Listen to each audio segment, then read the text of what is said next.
Item Number, SCP-683. Object Class, Usilid. Special Containment Procedures. SCP-683 is to be kept in a standard 8x8 by 5 meter research bay equipped with a portable gas-powered generator.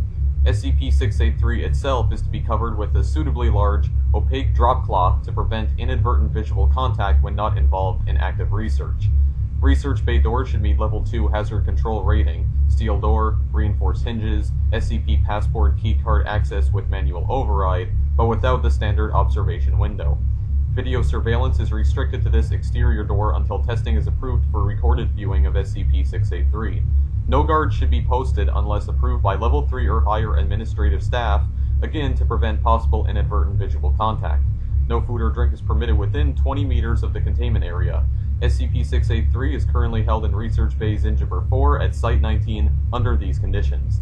Description: SCP-683 consists of two objects, SCP-683-1 and SCP-683-2.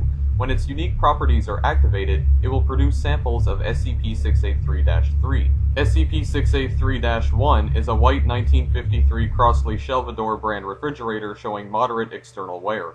Internally, SCP-683-1 appears clean and well-maintained regardless of contents, results of testing procedures, or deliberate attempts to soil it. SCP-683-1's power cord terminates in an unknown plug configuration that has proven incompatible with modern outlets. Foundation electrical engineers have constructed an adapter, Inventory Control Code 19-Alice-683-7, allowing SCP-683-1 to run via a standard gas-powered home generator, which is used for all testing. When supplied with electrical power, SCP-683-1 functions adequately as a refrigeration unit. SCP-683-1's unusual properties will function with or without electrical power, but when power is provided, instances of SCP-683-3 produced do not appear to decay or spoil as long as they are kept within the unit. SCP-683-2 is a child's, age approximated at between 5 and 7 years, drawing on standard 8.5 by 11-inch white paper, oriented as a landscape, and affixed by unknown means to SCP-683-1's exterior. SCP-683-2 appears to have been created with pencil and felt pen, showing evidence of moderate water damage at some point in its past. The drawing depicts a mountainous exterior landscape with an anthropomorphic sun, a house, a well, a dog, various vegetation, and a central figure which appears to be wearing a chef's toque. Any person either uttering disparaging remarks about SCP-683-2 or attempting to remove it from the surface of SCP-683-1 begins to incur damage to both internal organs and skin/musculature upon ingesting any food item.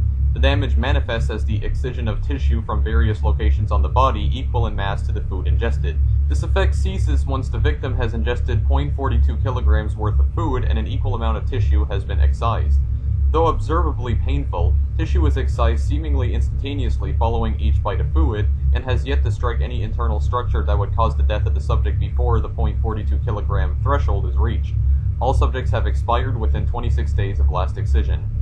Once the 0.42 kilogram excision of tissue is complete, a brown lunch-style paper bag, hereafter SCP-683-3, will appear in the interior of SCP-683-1.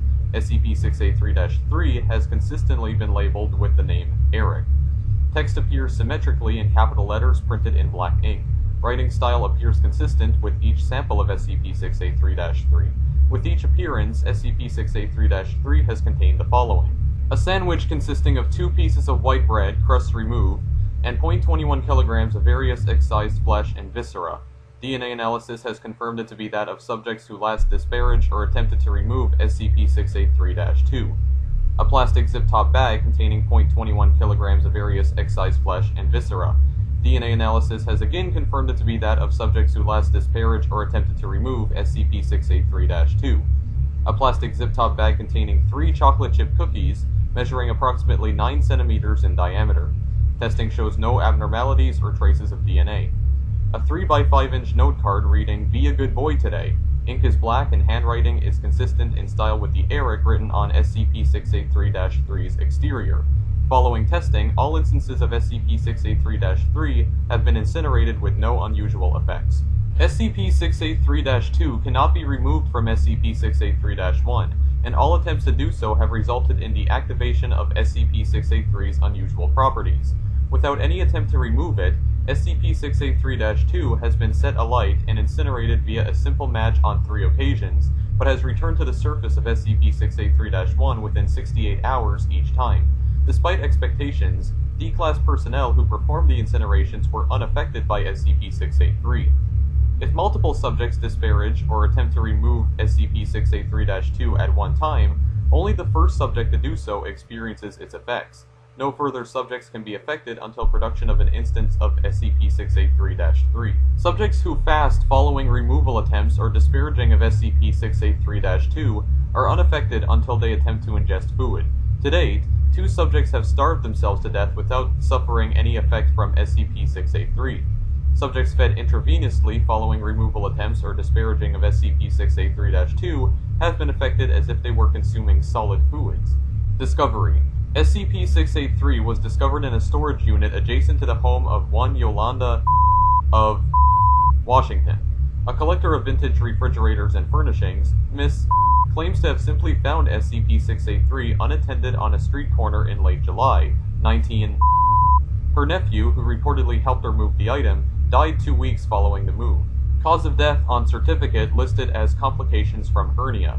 The item was brought to the Foundation's attention when an appraiser occasionally under contract with the Foundation, through front agency Sentiments of Centuries Past Limited, became a victim of SCP-683's effects while evaluating Miss Vian.